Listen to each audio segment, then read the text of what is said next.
आता न्यूज 18 लोकमत विशेषला सुरुवात करूयात। शरद पवारांच्या नावाने केलेली जादू पुन्हा एकदा पाहायला मिळाली। बारामतीमध्ये होणाऱ्या नमो रोजगार मेळाव्याच्या कार्यक्रम पत्रिकेत राज्यसभा सदस्य शरद पवारांचा नामोल्लेखच केलेला नव्हता।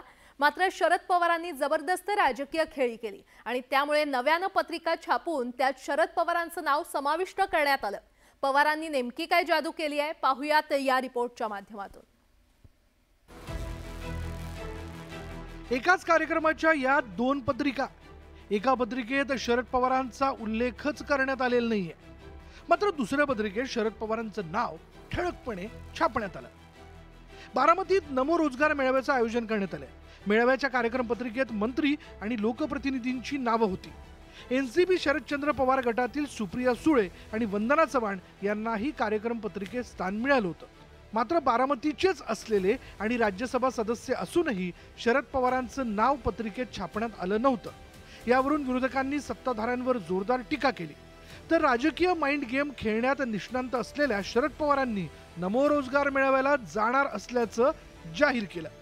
पवारांची ही खेळी परिणामकारक ठरली आणि कार्यक्रम पत्रिकेवर शरद पवारांचं नाव छापण्यात आलं।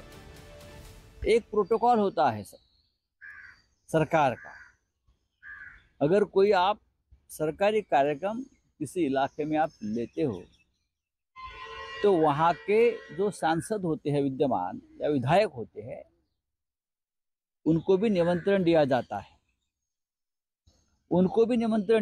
है, क्योंकि वो सरकारी कार्यक्रम है, वो कोई सीएम और डिप्यूटी सीएम के घर की शादी नहीं है। मला तर सुप्रियाताईंचं नाव आहे, पवार साहेबांचं नाव नाही असं मला कळालं नाही। शरद पवार साहेब फार निमंत्रण पत्रिकेत नाव असलं आणि नसलं असं व्यक्तिमत्व मुळीच नाहीये आणि तेही निमंत्रण पत्रिकेत नाव नाही म्हणून रुसणार आणि आहे म्हणून येणार असंही काही त्यांचं नाही असं मला वाटतं। शरद पवारांच्या खेळीनंतर आयोजकांवर नव्यानं कार्यक्रम पत्रिका छापण्याची वेळ आली। त्यावर सत्ताधाऱ्यांनी काय प्रतिक्रिया दिली ते आता पाहूयात। भाजपचा प्रश्न कुठे आला?